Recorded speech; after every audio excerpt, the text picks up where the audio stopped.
Hello everyone, my name is संकेत गुप्ता और आज हम डिस्कस करने वाले हैं मशीन लर्निंग से रिलेटेड एक और important topic machine learning project life cycle. कि जब आप मशीन लर्निंग के किसी भी मॉडल को बनाते हो तो आपको किन किन स्टेज में काम करना है, किस स्टेज में किस लाइब्रेरी का यूज़ करना है और पर्टिकुलर उस स्टेज में किस टाइप के टास्क को परफॉर्म करना है।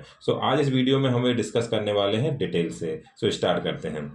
जब भी आप मशीन लर्निंग के किसी भी मॉडल पे काम करते हो तो सबसे पहला और सबसे इम्पॉर्टेंट स्टेप्स है कि आपको आपके प्रॉब्लम स्टेटमेंट के साथ क्लैरिटी होना जरूरी है, क्योंकि मशीन लर्निंग में एक ऐसा एरिया है कि हर प्रॉब्लम स्टेटमेंट के अकॉर्डिंगली आगे की एल्गोरिथम्स डिसाइड होती हैं, आगे के कॉन्सेप्ट डिसाइड होते हैं। सबसे पहला और इम्पोर्टेंट काम है कि आपको एग्रीकल्चर डोमेन प्रॉब्लम है या मेडिकल से रिलेटेड प्रॉब्लम है, सोशल मीडिया से रिलेटेड प्रॉब्लम है, आपको प्रॉब्लम स्टेटमेंट क्लियर होना चाहिए। सेकेंड इंपॉर्टेंट पार्ट है, ऑलरेडी जैसा हमने पहले भी डिस्कस किया था कि मशीन लर्निंग के इंट्रोडक्शन वाले वीडियो में, कि आपके पास डेटा है प्लस एल्गोरिथम्स हैं और उसके बाद हम बोलते हैं कि आपका ये मॉडल बनता है। तो यहाँ पे आप देख रहे होंगे कि डेटा इंपॉर्टेंट है।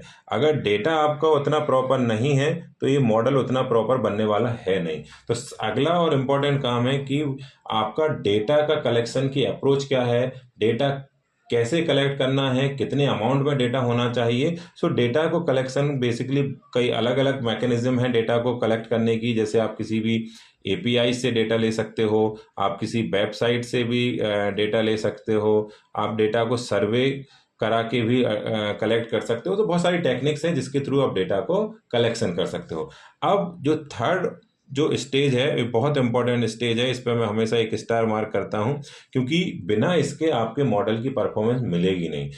उसका रीज़न क्या है कि प्रीवियस स्टेप्स में आपने जो भी ये डेटा को कलेक्ट किया है सेकेंड स्टेज में, उसमें बहुत सारे चैलेंजेस या बहुत सारे प्रॉब्लम्स हैं। तो पहले उनको 1 to 1 देखते हैं, जिससे कि ये समझ में आएगा कि इस स्टेज की इम्पोर्टेंस क्या है।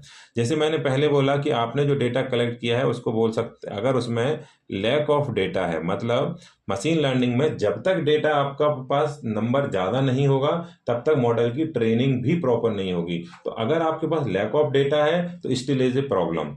सेकेंड में बोल सकता हूँ, आपने जो डेटा को कलेक्ट किया है अगर उसमें कुछ मिसिंग्स डेटा है, जैसे आप पर्टिकुलर किसी भी प्रॉब्लम को एड्रेस करने के लिए जो डेटा को कलेक्ट किया और उसमें जो फीचर सबसे इम्पॉर्टेंट है और उसी फीचर्स में अगर डेटा मिसिंग है तो आप देखोगे कि आपके मॉडल की परफॉर्मेंस डाउन होगी। जैसे कई बार आप देखते हो कि किसी भी सर्वे में अगर आप किसी फीमेल से उनकी एज के बारे में बात करते हो तो वो उतने कंफर्टेबल नहीं होती और उस कॉलम्स में आप देखोगे कि ज़्यादा से ज़्यादा मिसिंग वैल्यूज मिलेंगी।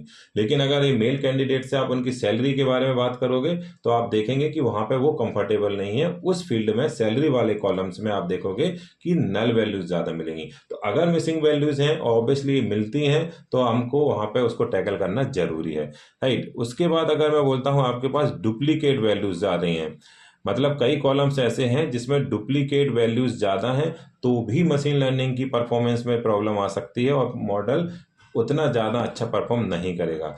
एक और इम्पोर्टेंट प्रॉब्लम है आउटलायर की। अगर आपके डेटा में आउटलायर अवेलेबल है, आउटलायर का कॉन्सेप्ट सिंपल है कि जैसे मैं किसी ऑर्गेनाइजेशन की सैलरी की बात करता हूं, अगर उस ऑर्गेनाइजेशन में एक एवरेज एम्प्लॉय की सैलरी 70,000 to 1 लाख रुपीस है, लेकिन 2 या 5 एम्प्लॉय ऐसे हैं जिनकी सैलरी 1 CR या 1 करोड़ है, तो अगर आप इसका एवरेज निकालेंगे तो आप देखेंगे कि सैलरी 5 to 7 लाख पर एम्प्लॉय बनेगी, जो कि पूरा स्टैट्स को इसने डिस्टर्ब कर दिया।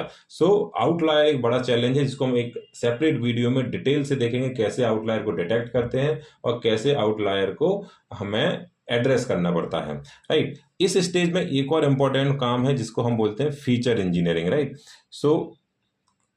फीचर इंजीनियरिंग, जैसे मैं एग्जांपल के लिए बात करता हूं कि अगर आपके पास एक हाउस की प्राइस को प्रेडिक्ट करना है और आपके पास अगर 100 ऑफ फीचर्स हैं, लेकिन उसमें से कुछ फीचर्स ऐसे हैं जो इंपॉर्टेंट होते हैं, जो प्राइस पर डायरेक्टली इम्पैक्ट डालते हैं, तो आपको ये निकालना पड़ेगा कि इसमें से किस फीचर्स को लेना है, किसको छोड़ना है, किस बेस पे छोड़ना है। तो ये सारे जो फीचर्स पे जब हम काम करेंगे उसको बोला जाता है फीचर इंजीनियरिंग। तो फीचर इंजीनियरिंग में अगर सबसे पहला और इम्पॉर्टेंट टास्क है, इसको बोलते हैं हम फीचर ट्रांसफॉर्मेशन। ट्रांसफॉर्मेशन का सिंपल सा काम अगर मैं बोलता हूँ कि बेसिकली इसमें दो हम टास्क करते हैं। पहला हम बोलते हैं इनकोडिंग, इस पर हम सेपरेट वीडियो देखेंगे, और दूसरा है स्केलिंग। इनकोडिंग का मतलब सिंपल है, अगर आपको आपके पास कोई कैटेगोरिकल डेटा है तो मशीन लर्निंग में जब भी आप काम करोगे तो आपको न्यूमेरिक डेटा पे काम करना पड़ेगा। इसका मतलब ये हुआ कि आपको कैटेगोरिकल को न्यूमेरिकल कन्वर्ट करना पड़ेगा, right. This is a transformation one kind of. Scaling का कंसेप्ट बहुत सिंपल है कि अगर आपके पास दो कॉलम है, जैसे मैं आपको बताता हूं कि आपके पास एक सैलरी कॉलम है और एक एज कॉलम है, राइट। सैलरी कॉलम बेसिकली आप देखोगे कि 4 to 5 डिजिट का भी हो सकता है, जैसे 30,000, और जो आपकी एज है वो मैक्सिमम 2 डिजिट की है।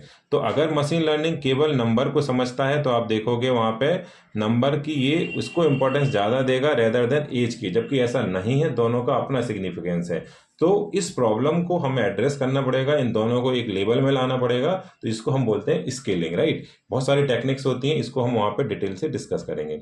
सेकेंड है, जो आपने फीचर्स अभी ट्रांसफॉर्म किए या जिसको निकाला, तो अब आपको फीचर को सिलेक्ट भी करना पड़ेगा कि इसमें से किस फीचर्स को आपको सिलेक्ट करना है। तो बहुत सारे मेथड्स हैं जिसके आप फीचर को सिलेक्शन करते हो, सिलेक्शन।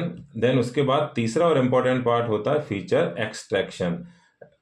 एक्सट्रैक्शन का मतलब सिंपल है कि आपने जो फीचर्स आप फाइंड किए उनको कैसे निकाला जाए उस डेटा सेट से, जिसको फर्दर ऑपरेट किया जाएगा। सो ईडीए एक ऐसी प्रोसेस है कि अगर जितनी अच्छे से आप ईडीए परफॉर्म करोगे अपने डेटा पे, उतना आपका मॉडल की परफॉर्मेंस ज़्यादा आएगी, क्योंकि जो आगे की जो स्टेप्स है जिसको मैं बोलता हूँ मॉडलिंग, ये कंप्लीटली डिपेंड किस पर करती है, आपके डेटा पे, राइट। सो नेक्स्ट स्टेप जब आप परफॉर्म करोगे ईडीए के बाद, वो है डेटा पे मॉडल लगाना। मॉडल का मतलब है एल्गोरिथम अप्लाई करना।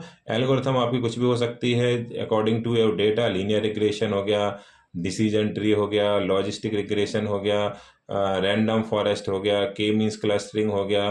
तो बहुत सारी एल्गोरिथम हो सकती हैं जो इस पर लगाई जाएंगी, और उसके बाद आपका रूल्स या मॉडल प्रिपेयर होगा, जिसको आप बोलते हो मशीन लर्निंग का मॉडल, राइट। तो जो डेटा यहाँ से सेकेंड लेयर से आया उसको आपको उस पर एप्लीकेशन एल्गोरिथम लगानी पड़ेंगी, जिसको आप उससे मॉडल प्रिपेयर होगा। तो जो ईडीए वाली प्रोसेस है उसमें आप नमपाई, पांडाज, इस टाइप की लाइब्रेरी का यूज़ करते हो, लेकिन जब आप मॉडलिंग वाले पार्ट में आओगे तो साइकिट लर्न लाइब्रेरी का आप यूज़ करोगे, जिसमें मशीन लर्निंग की सारी एल्गोरिथम्स अवेलेबल हैं। तो जब आपका एक बार मॉडल प्रिपेयर हो जाएगा तो अब आपको उसको वैलिडेट करना पड़ेगा कि जिस प्रॉब्लम के लिए आपने मॉडल प्रिपेयर किया है वो प्रॉपर उसको एड्रेस कर रहा है कि नहीं कर रहा है। सो नेक्स्ट स्टेप है वैलिडेशन और evaluation of your model. Then उसके बाद हम फाइनली जब हमारा मॉडल रेडी हो जाता है तो हम इसको डिप्लॉय करते हैं। अब आप इसको डिप्लॉय करने के लिए आप इसको अलग अलग तरीके से क्लाउड पे डिप्लॉय कर सकते हैं, आप इसको किसी भी सर्वर पे डाल सकते हो। सो नेक्स्ट स्टेप है डिप्लॉयमेंट।